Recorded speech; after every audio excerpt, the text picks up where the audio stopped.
As it seems, we're now ready to start again. As you probably have noticed, we are running according to Indian time and our schedule. So, as a start, I would invite Roger King to introduce our next speaker by reading a short passage of the book. So if you're ready, Roger, and if Mr. Claude Aubin is ready also.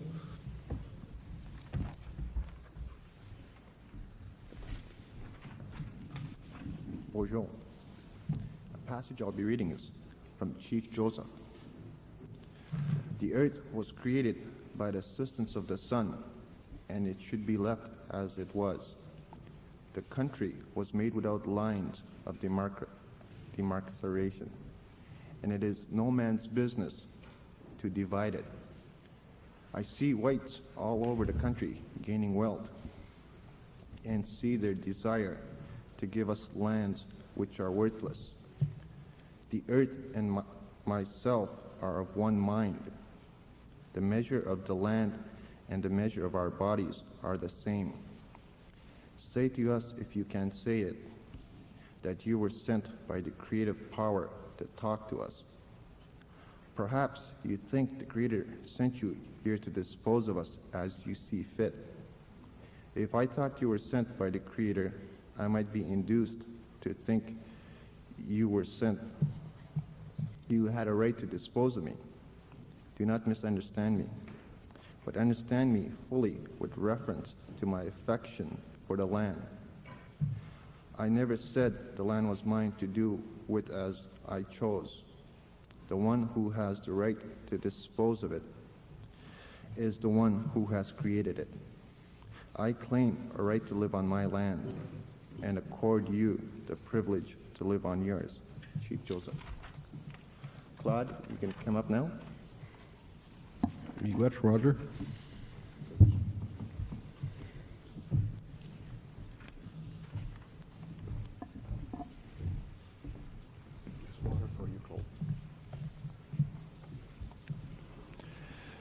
Bonjour, je vais être honnête avec vous. De ce podium ici, je me sens un peu mal à l'aise. Je pense que je vais prendre la place de Roch ou de Roger, je vais m'asseoir. Ça vous fait rien. It's going to take one of our place. Oh, sure. It's because he wants to be closer to the water.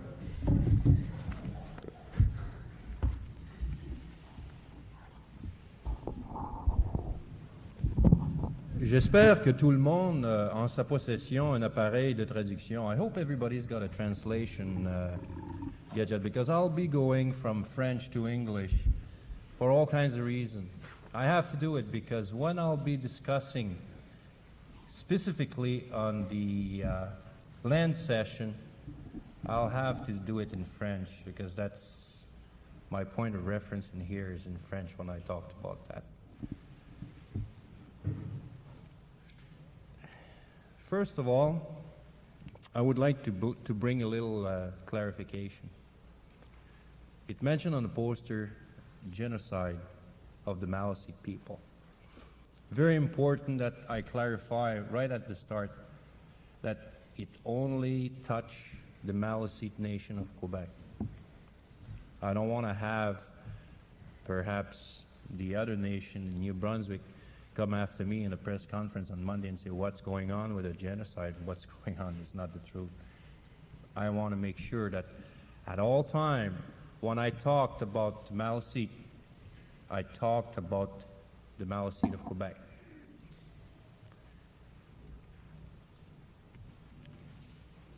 L'histoire des Malécites de la province de Québec est une histoire très récente dans le contexte d'écriture. Ça ne fait pas des années qu'on parle des Malécites au Québec, parce que tout dernièrement, quand on parlait des Malécites, on disait « Quoi? Des Malécites au Québec, qu'est-ce que c'est ça? » aucun livre de référence pour l'instant sur les Malécites du Québec. Bien des données, mais très peu de choses ont été écrites. Jusqu'en 1986, il n'y avait absolument rien. Donc, tout le travail que l'on a entrepris jusqu'à date est un travail de recherche, est un travail d'1 an. Ne me demandez pas d'essayer de vous donner les détails, sur les détails de ce qui est arrivé sur la session. Ça va être presque impossible de ma part.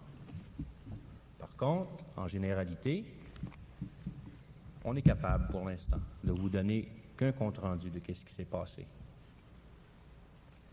Bien des questions se soulèvent lorsque l'on parle des Malécites de la province de Québec. Qui sommes-nous? Une chose est certaine, c'est que nous apparaissons que seulement au tournant du 19e siècle, du dernier siècle. On nous dit que peut-être, étant donné qu'on n'a jamais intégré aucune des communautés malécites existantes présentement au Nouveau-Brunswick, cela nous porte, nous, les Malécites de Québec, à nous poser toutes sortes de questions. Et je peux vous garantir que les questions, on va se les poser pendant plusieurs années. À mesure qu'on avance dans des recherches historiques, on s'aperçoit, est-ce qu'on se pose des questions, on se dit, même aujourd'hui, à l'heure que je vous parle, sommes-nous des Malécites?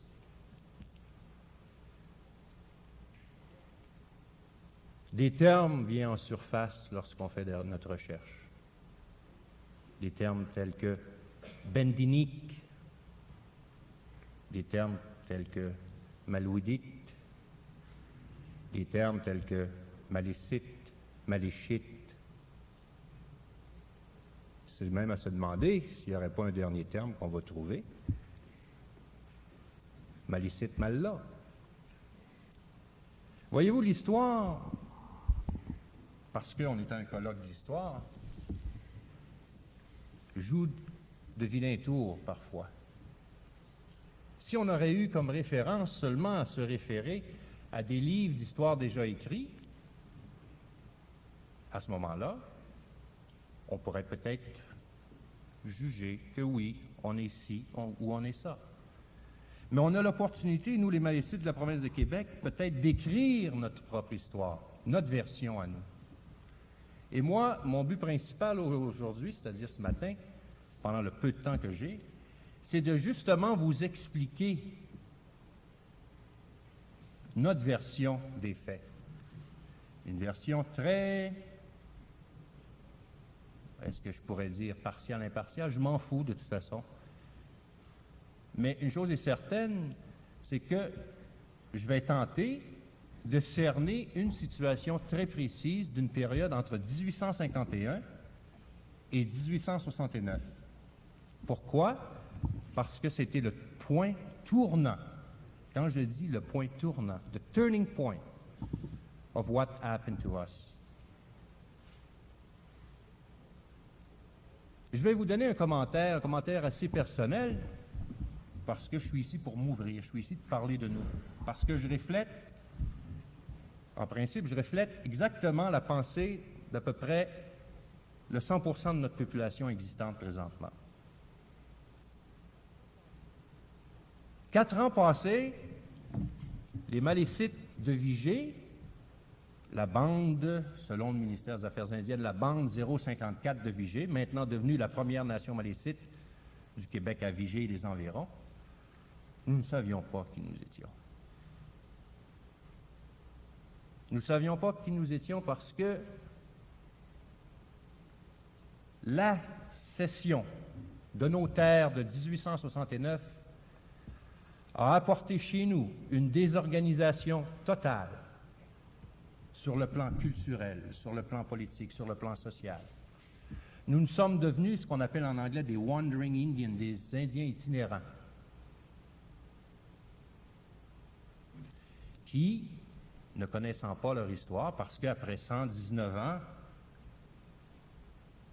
de se promener ici et là sans savoir qui nous sommes, a apporté chez nous ce qu'on appelle un niveau de conscientisation, à savoir qui nous sommes. Ça peut vous paraître bizarre que Claude Aubin, Malécite, ici devant vous, exprime de dire que 4 ans passés, nous ne savions pas qui nous étions. Non, il faut que je vous le dise, je suis honnête avec vous. Plusieurs s'affirmaient comme Abénaki, parce que, lors de la session, ils avaient pris le chemin de d'autres communautés qu'ils étaient Abénakis. D'autres ont pris le chemin des montagnais, donc ils sont maintenant montagnais. D'autres ont pris le chemin des Atikamekw. D'autres ont pris le chemin des Algonquins, du Grand Lac Rapide. C'est l'histoire des Malécites de la province de Québec. Par contre, il y a quand même un certain petit noyau qui est demeuré dans, on pourrait dire, la longueur d'onde de ce qui s'était passé à Vigée. Tout à l'heure, lorsque je rentrais dans les détails de la session, de la rétrocession, l'affiche disait génocide, mais je vous laisserai vous-même tirer cette conclusion.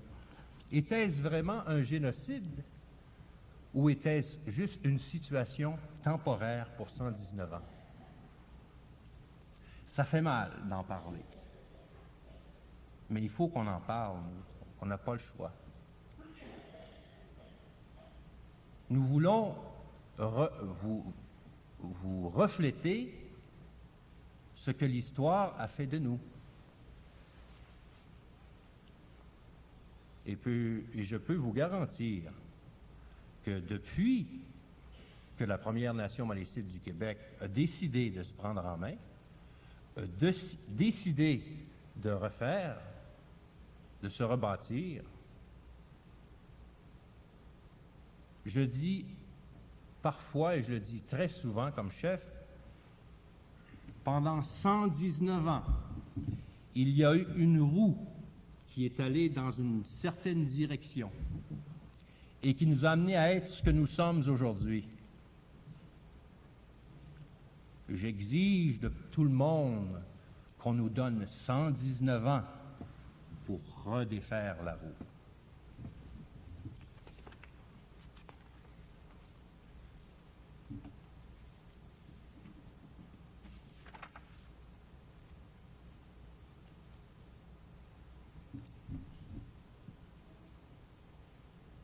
Avez-vous une petite idée de qu'est-ce que ça veut dire lorsque l'on dit que,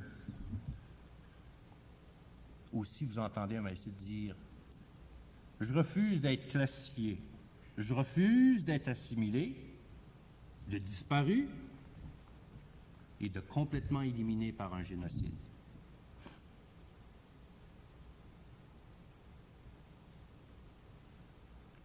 Si l'on dit maintenant que la nation malécite désire s'affirmer et reprendre sa place au sein des grandes nations, c'est un grand mot.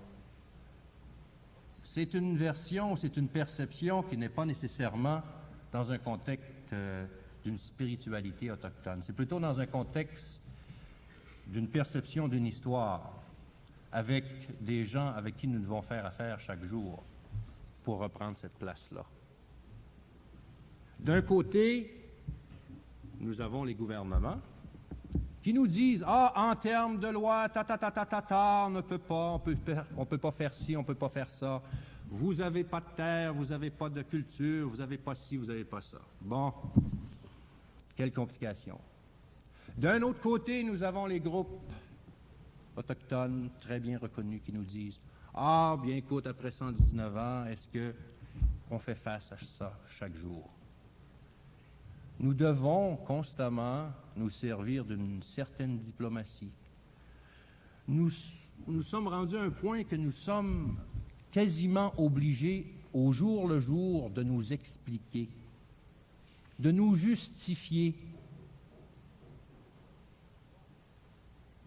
Mais je crois que nous avons, ou j'espère que nous avons très bien fait comprendre aux groupes autochtones et au gouvernement que nous existons, que nous voulons que, lorsque l'on parle des Malécites du Québec, qu'on ne soit pas si sévère et qu'on essaye de comprendre toute la situation qui s'est déroulée depuis déjà 119 ans. Je dis 119 ans dans une période historique de 1869 à 1869 à 1988. Il y a eu un laps de temps. Présentement, lorsque nous avons redébuté la réorganisation, parce que pour nous, c'était une réorganisation strictement administrative, ce n'était pas une réorganisation de la Première Nation malécite sur d'autres plans, c'était seulement sur le plan administratif. Nous avions comme point de référence qu'une liste de bandes. Une liste de bandes, ça, c'est ce que le ministère garde chez lui. Nous savions que nous étions cousins, cousines. Nous ne savions pas si nous étions indiens, selon la loi, ou pas. On s'en foutait comme dans 40, on s'en fout d'ailleurs comme dans 40. Lorsque nous avons pris la fameuse liste de bandes du ministère et qu'on a réussi à avoir de peine et de misère, parce que, une nation qui commence à se réorganiser, pour eux, c'était tout simplement une question, ça va coûter tant d'argent pour ci, tant d'argent pour ça, une revendication pour ci. C'était seulement dans cet aspect-là. Notre liste de bandes n'avait jamais été tenue à jour par le ministère. Le ministère n'avait jamais gardé ses obligations face à ça. Naturellement, quand on est allé les voir, ils nous ont dit que c'était notre responsabilité. C'était toujours notre responsabilité. Ça fait leur affaire. Mais eux avaient oublié tout ce que nous avions subi depuis 119 ans. Donc, il a fallu, à partir de ça, retracer nos gens, éparpillés un peu partout, pas nécessairement qui se cachaient, mais qui avaient perdu ce sens communautaire. C'est une de nos grandes responsabilités comme chef, nous, présentement, de réorganiser cet esprit communautaire-là. Et esprit communautaire ne veut pas dire nécessairement un endroit fixe, une réserve, mis à notre usage exclusif. Non, ce n'est pas nécessairement ça. C'est cet esprit, c'est cette longueur d'onde qui permet à une nation comme la nôtre de se réorganiser, de se réévaluer, de se réajuster et d'accepter ce qui nous est arrivé et à partir de ce que nous avons pu observer, eh bien, de rebâtir à partir de ça. Nous sommes maintenant 354. Pour ceux qui aiment les statistiques, nous sommes 354. Nous étions 62 un an passé, maintenant nous sommes 354. Nous serons peut-être 600 ou 800 ou 900 le jour où certains d'entre nous auront réussi à se libérer de quelque chose que nous avons subi pendant plusieurs années, de ne pas se reconnaître de ce que nous sommes. C'est difficile pour une nation qui a subi l'assimilation, désorganisation physique. J'appelle ça, moi, la désorganisation physique. Parce que les gens aiment étiqueter souvent ce que nous sommes. Lui, il a l'air d'un, lui, il n'a pas l'air de l'autre, lui, il n'a pas l'air de l'autre. Mais on ne demande jamais, par contre, qu'est-ce que nous avons à l'intérieur de nos tripes.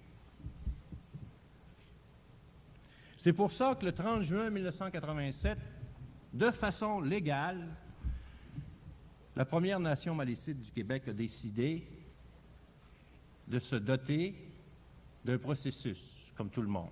Donc, nous avons réussi de peine et de misère à rassembler environ 150 de nos gens pour pouvoir se rencontrer, se connaître, se parler, pleurer ensemble et se dire que nous ne sommes pas seuls.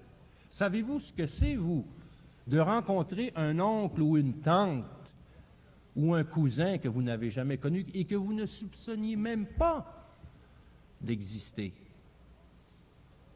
Vous ne pouvez pas vous imaginer qu'est-ce que c'est pour une personne de 72 ans qui pensait qu'il était seul sur la terre, sans famille, et de se rencontrer à un endroit fixe et dire « Voici ta famille, voici ton neveu, ton cousin. » C'est quelque chose d'inimaginable, de quelque chose de quasiment inhumain de la part de gouvernements pour des raisons strictement politiques à l'époque, strictement basées sur un processus de colonisation, quasiment de canonisation, où ce que l'Église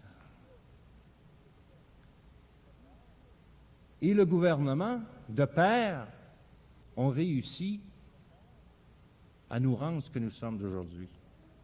Ils ne sont pas conscients de ça. C'est quasiment nous dire que nous, on n'avait pas droit à se parler, on n'avait pas droit à communiquer, on n'avait pas droit à aimer, à s'aimer les uns les autres et s'haïr aussi.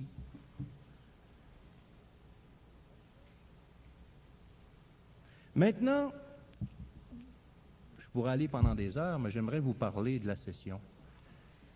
J'aimerais rentrer dans les détails de la session. Pour moi, c'est important. Je vais essayer d'être impartial. Ça va être difficile pour moi, parce que c'est notre version des faits.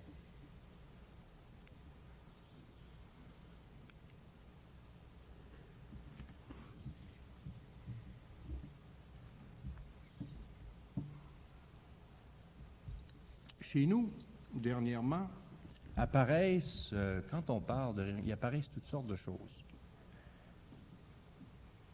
Tout dernièrement, il nous est apparu ceci. Je crois qu'il y a des gens chez vous qui peuvent connaître qu'est-ce que c'était. Ça, c'est une médaille qui date de 1837, qui avait été probablement remise à un grand chef. On nous les remettait pour toutes sortes de raisons, lors de la signature de traités, signature d'entente. Ce qui me frappe le plus, c'est que, d'un côté, le grand patron, de l'autre côté, peace and friendship. Je me demande vraiment si mes ancêtres, lorsqu'ils ont reçu ce genre de médaille-là, savaient ce que ça voulait dire, ou s'attendaient que peace and friendship nous aurait amené à une cession de nos terres, à une dispersion. Maintenant, je vais faire un effort, parce que j'aimerais tellement vous parler des à côté, je vais faire un effort maintenant de rentrer dans la période pré-session et ensuite la session. Pour les intéressés, la Nation malécite du Québec possède, nous sommes des ressortissants des nations malécites du Nouveau-Brunswick. Plusieurs de nos ancêtres ont signé le traité de paix et d'amitié du Nouveau-Brunswick de 1752.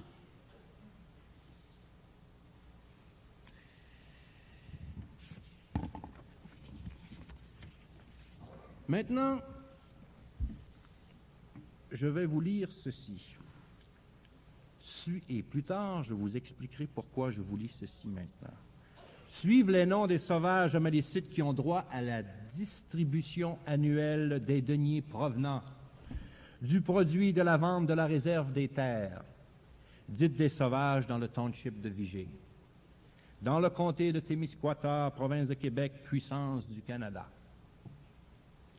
Les Saint-Aubin Yen, les Aubin, les Bear, les Athanas, les Laporte, les Joseph, les Étienne, les Lacoutes, les Thomas, les Denis, les Lesourd, les Gray, les Caplings, les Simon, les Dupuis, les Bernard, les Jérôme, les Nicolas, les Launière, les Francis, les Laurent, les Dominique, les Athanas, les Brisson, les Decomates, les Grès, les Quatre-Pattes, les Portaches, les Jacques, les Mulliers, les Michaud, les Abraham, les Michel, les Guillemot ou la Bêche, les Paul, les Ambroise Bert, et toutes les familles qui ont refusé d'habiter sur la réserve en 1851.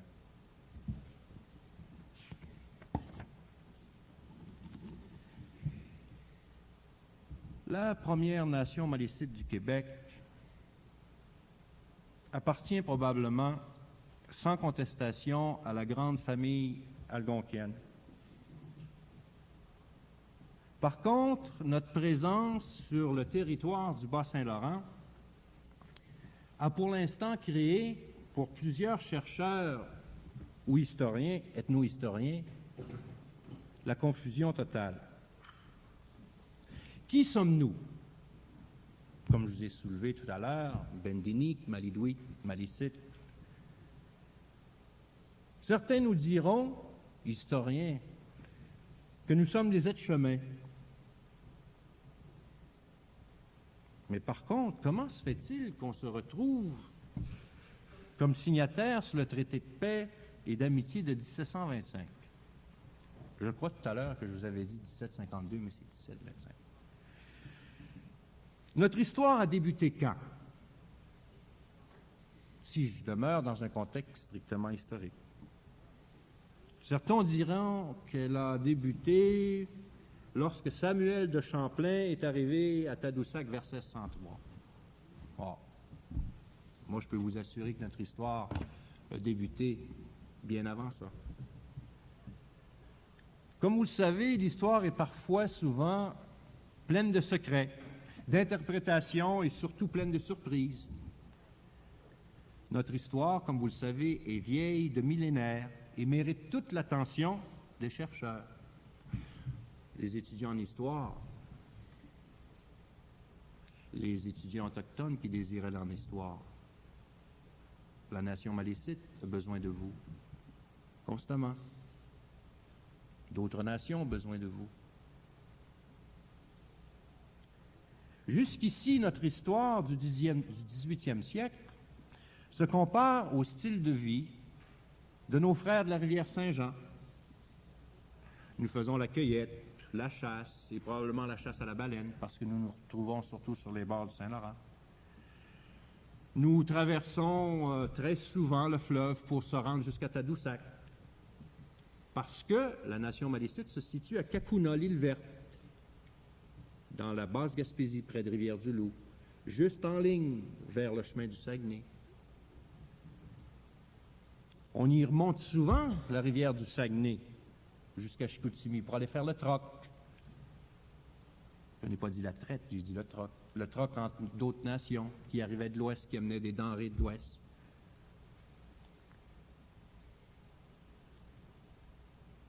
Certaines confusions ont été apportées, comme par exemple, sans ouvrir une parenthèse culturelle, tout le monde connaît le village Huron et leurs canaux. Mais je vais vous faire une petite révélation. Le canot que vous connaissez des Hurons n'est pas un canot Huron, c'est un canot malécite.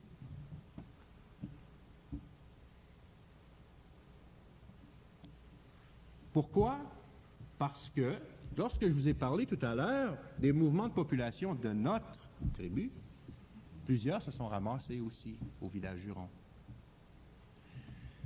Au village Huron, oui. Au village Huron, non. C'est-à-dire aux alentours du village Huron, parce qu'ils ne faisaient pas partie directement de cette communauté-là. Notre territoire, le territoire malécite, dans la province de Québec, était surtout un territoire de chasse où on côtoyait facilement les Madawaskaks, parce que Madawaska, tout le monde connaît Madawaska. Naturellement, les autres Malécites et les Micmacs. Et bien d'autres nations que vous ne connaissez pas, qu'on dit disparues, comme on disait, comme la nation malécite de Québec, de Vigée est disparue. Les Gaspéicois, les Souriciquois, et parfois les Etchemins, les Abénaquis, même les Massachusetts. Une chose est certaine, La période historique d'après la conquête est très claire sur notre présence, constante et finale dans le Bas-Saint-Laurent. Je ne voudrais pas rentrer dans une problématique avec les autres nations qui font de la revendication présentement, des revendications territoriales. Mais nous devons nous affirmer. Et nous affirmons aujourd'hui que notre territoire est très spécifique entre la pointe de Lévis jusqu'à Rimouski, descendant le long de la rivière Saint-Jean. Mais il y a des choses qu'on essaye pour l'instant de faire ressortir. Pourquoi que nos noms ne se retrouvent pas, ou en partie se retrouvent avec nos autres communautés, les autres communautés malécites du Nouveau-Brunswick? Ça nous intrigue sérieusement. Il y a toutes sortes de théories. Il y a une théorie qui dit que nous, les Malécites, premièrement, à partir des Aubins, par contre, il y avait Sieur de Aubin qui a marié une Malécite, et les enfants n'ont pas voulu vraiment intégrer la communauté. Par contre, nous nous retrouvons sur la signature du traité de 1725 et plus tard, certains écrits que nous essayons de sortir à partir de Boston nous disent que nous étions sur le territoire des États-Unis, le Maine, la région de Fort Kent, nous étions aussi au Massachusetts. Et éventuellement, avec la poussée de la colonisation, et lorsque les Acadiens, notre cher ami Florian, et les loyalistes s'installèrent en force au Nouveau-Brunswick, c'est à ce moment-là qu'on a été repoussés vers le Saint-Laurent. Nous n'avions pas été encore reconnus dans la tête des dirigeants de l'époque, pas les nôtres, les leurs, que nous étions peut-être pas encore intéressés à vivre sur un territoire spécifique, réservé à notre usage.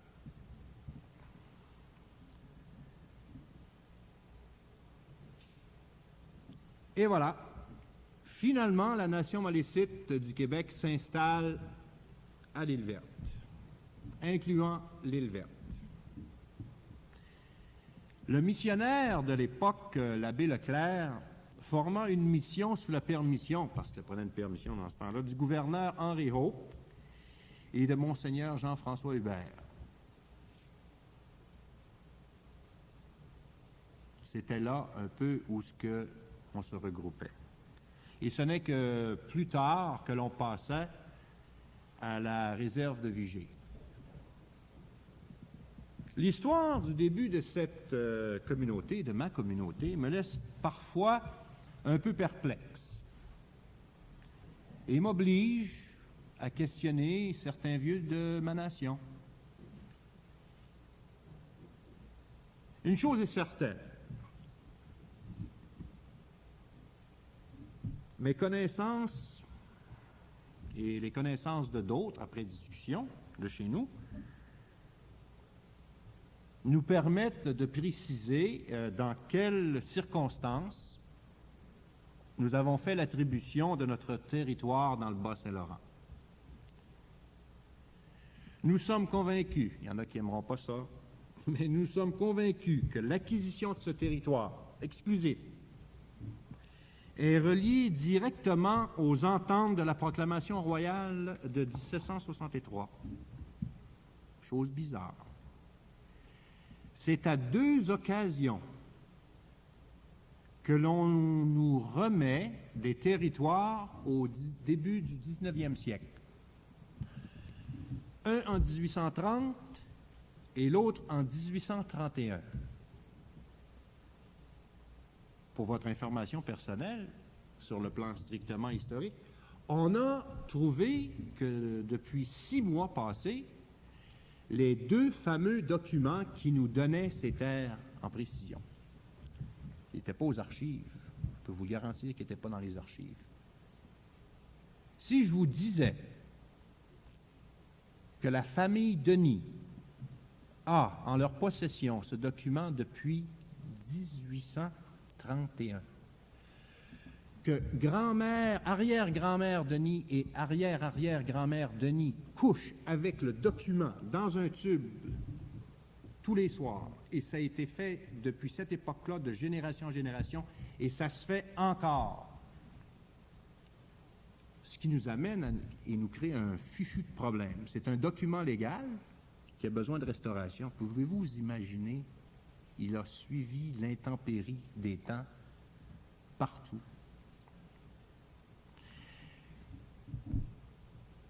Matthew Lord Elmer, le grand commandant de l'époque, nommait à cette époque-là Noël Denis et Célestin et Jean Denis capitaine des sauvages malécites de l'île Verte en 1831.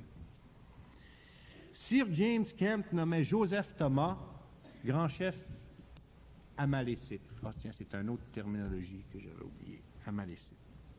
Ces titres ont été attribués parce que notre nation a probablement participé à la défaite des Français. Ça vous intrigue, peut-être. Il y en a même certains qui oseront me questionner à ce sujet-là. Si l'on regarde attentivement la proclamation royale de 1763, chaque capitaine de sa majesté, parce qu'il y a une charte bien spécifique en fonction du nombre de terres qu'il faut avoir, pouvait recevoir 3000 acres de terre en récompense de services rendus au nom du roi de l'époque pour la Grande Guerre. Ce qui nous pousse, nous, encore plus loin à spéculer, c'est que peut-être notre nation a aussi, tout comme les Wendat, parce que vous avez entendu parler tout dernièrement, que les Wendat ont signé un traité avec Murray avant la capitulation. Nous avons peut-être signé, nous aussi, une entente avec le général Murray en 1760, juste avant la capitulation.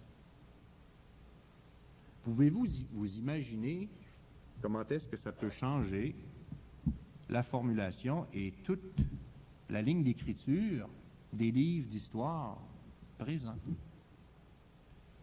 Mais c'est à force de chercher, c'est à force d'analyser de notre côté et de regarder, de parler à nos gens, que l'on réussit à trouver des choses intéressantes comme ça. On retrace dans les écrits, puis ça m'intrigue, on retrace, est-ce que c'était du camouflage, je ne sais pas. Nous retraçons le chiffre de 3000 acres à plusieurs endroits dans les écrits d'archives. Et tout d'un coup, ce n'est que plus tard qu'on voit d'autres chiffres apparaître. 3650, 3425. Et par contre, lorsqu'on nous a remis de façon officielle, avec un document disant que les malécites de Vigée recevront, par un ordre en conseil, X nombre de terres, à ce moment-là, nous étions rendus à 3650 acres. Mais pour nous, ce n'est pas 3650 acres. Pour nous, c'est 9000 acres. Et nous allons chercher jusqu'à temps que nous le trouvions. Ça peut vous paraître bizarre que nous essayons de nous attacher à un document qui nous dirait que nous avions 9000 acres au lieu de 3000 acres, quand vous saviez tous et chacun que nous possédions l'ensemble des terres auparavant.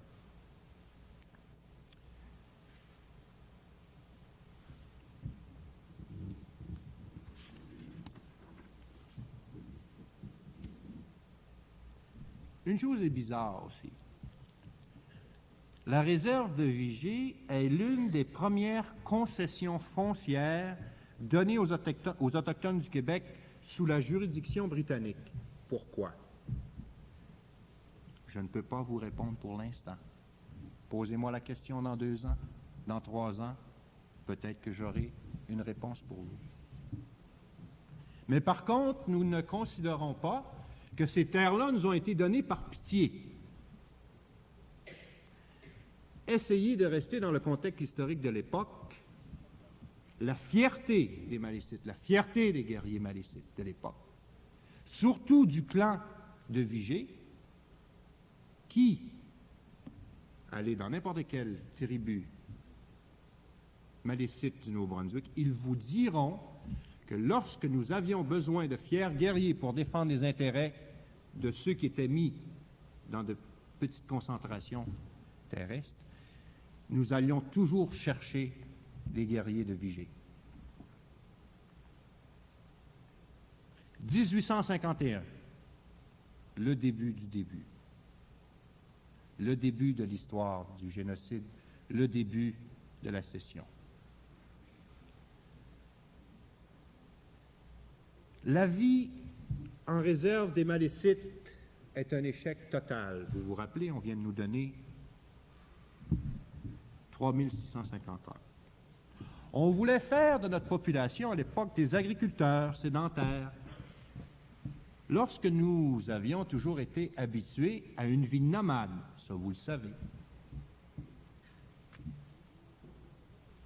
Et nous, ce lopin de terre-là était un endroit où nous pouvions y retourner constamment. Et encore là, juste une parenthèse, notre cimetière ancestral se trouve encore là. Cimetière historique, mais ancestral. Combien de vous ou de vos parents ont une maison? Je vais essayer de vous faire comprendre quelque chose. Ils ont aussi un chalet. Mais le chalet, vous vous en servez peut-être 2 mois par année. Donc, on devrait vous enlever ça, ce chalet-là. Vous en servez pas à plein tout le temps. Pourquoi que nous, qui avions reçu des terres, n'avions pas le droit de faire ce que nous voulions avec ces terres-là? Pourquoi devions-nous être des agriculteurs? Contradiction avec notre style de vie. L'histoire est claire là-dessus. Les livres le disent, nos gens le disent. Notre petit camp de concentration était habité que peu de temps l'été. Et selon la définition des Blancs, nous la laissions en friche.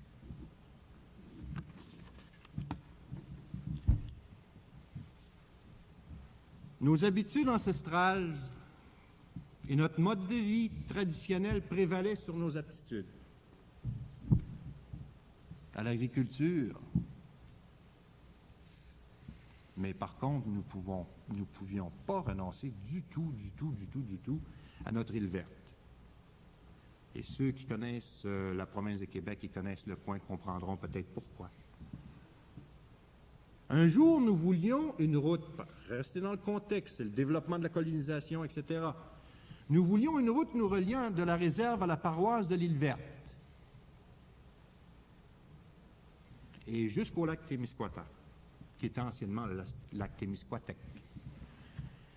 Nous présentions en 1849 2 pétitions à l'Assemblée législative. On commençait à ce moment-là à comprendre tous les mécanismes politiques. Pour la construction de routes. Parce que n'oubliez pas une chose, quand la colonisation prenait son expansion, on était complètement dépossédés de nos territoires de chasse. On était dépossédés de notre île. Déjà, l'on s'interrogeait à nous déposséder de nos terres, mises à notre usage exclusif. Parce que, maudite marde, allez les voir, c'était des Moses de belles terres agricoles. C'était facile. Déjà, on les avait défrichés, nous, parce qu'on faisait, durant l'été, parfois, on faisait la semence de différentes choses. Donc, l'abbé Isidore Doucet, à l'époque, adressa à l'évêque de Québec, Joseph Signé, Monseigneur Joseph Signé, une lettre informant à son supérieur que les Malécites avaient abandonné toutes les terres et qu'elles n'étaient à peu près pas défrichées. Il ne nous était pas permis à l'époque, nous, de garder des terres et de faire ce qu'on voulait avec, de faire ce qui nous semble. Nous n'avions jamais abandonné nos terres. Nous les désertions pour faire la chasse et la trappe, mais nous ne les avions pas abandonnées. Alors, pouvez-vous vous imaginer à l'époque le bon curé qui devait s'occuper de ses paroissiens, des paroissiens malécites qui sont jamais là, ça ne marchait pas son affaire, le christianisme ne rentrait pas. Alors, il a suggéré à son supérieur qu'on pourrait peut-être offrir ces terres-là à des colons catholiques, des vrais colons, pour y pratiquer l'agriculture, pour pouvoir construire son église, pour pouvoir avoir sa quête de dîmes. Nous, on se regroupait qu'à la venue de l'hiver. Pour ça qu'on n'était pas des bons paroissiens. Et maudit, excusez-moi, il faut que je le dise, nous étions un obstacle à la colonisation dans le voisinage. Mettez-vous dans le contexte avec le bureau de la colonisation. Nous étions une nuisance publique, selon John A. Barré dans sa réponse au questionnaire, qui mettait en circulation les commissaires d'un comité spécial à l'Assemblée législative. Cette commission avait été mise sur pied en 1856 pour enquêter sur le problème de l'immigration. Oh là là. Ils sont une nuisance publique pour le voisinage, ne voulant ni cultiver, ni permettre aux autres de cultiver.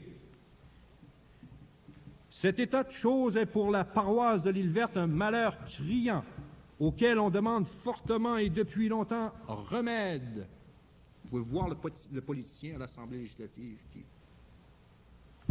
L'on devrait et l'on pourrait indemniser les pauvres sauvages pour la vente de cette étendue de terre, car elle se vendrait bien si on y faisait des communications. Plus loin, il dit « Les sauvages s'opposent à tout chemin que l'on a essayé de faire à travers ce township pour communiquer aux terres de la couronne. » Eux avaient un système de communication très fort. L'écriture. Nous avions un système de communication restreint. C'est-à-dire que nous ne pouvions pas déposer des documents à l'Assemblée